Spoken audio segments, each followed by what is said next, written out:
Magandang araw. Ang paksang tatalakayin natin ay tungkol sa diskurso. Ano ba yung mga batayang kaalaman sa diskurso at sa pagdidiskurso? Tumungo muna tayo sa kahulugan ng diskurso. Ayon kay Noah Webster, ang diskurso ay ang tawag sa paggamit ng wika bilang paraan ng paghahatid ng mensahe. Ito ay kabilang sa verbal na komunikasyon, katulad din ng konbersasyon. Ang diskurso ay formal o sistematikong eksaminasyon ng isang paksa na ginagamit ang anyo ng diskurso bilang pasalita at pasulat.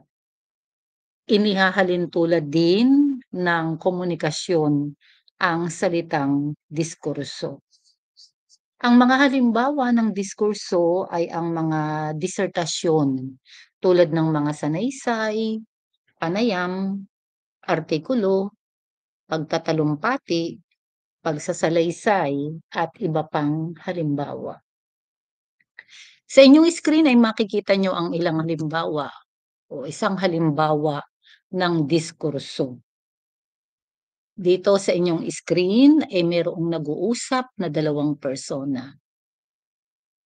Ang unang persona ay kinakausap si Mr. De La Cruz at tinatanong niya kung ano ang pambansang wika ng Pilipinas. At ang ikalawang persona na si Mr. De La Cruz ay tumugon o sumagot ng, "Ma'am, Pilipino po." Biglang sumagot ulit si unang persona at ang sinabi ay, "Pambihira ka, Juan, Tagalog ang pambansang wika. Ano na lang sasabihin ni Quezon sa atin?" At lumitaw ang ikatlong persona at ang sabi ay, "Ipagpaumanhin ninyo, ngunit Filipino ang pambansang wika natin." So, diyan sa screen, iyan ay isang konkretong halimbawa ng diskurso. So, ang diskurso ay nangangahulugan din ng pakikipag-usap o pakikipagtalakayan. Ngayon naman ay tumungo tayo sa dalawang anyo ng diskurso. Ang dalawang anyo ng diskurso ay ang pasulat at pananalita.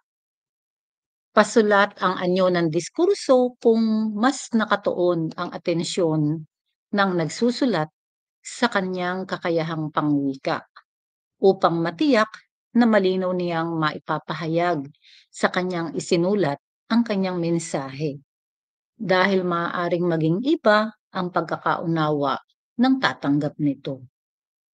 Ngunit sa pagsulat, mayroon ding mga salik na dapat isaalang-alang, tulad ng anyo ng sulatin o kaya naman ay format, uri ng papel at iba pa.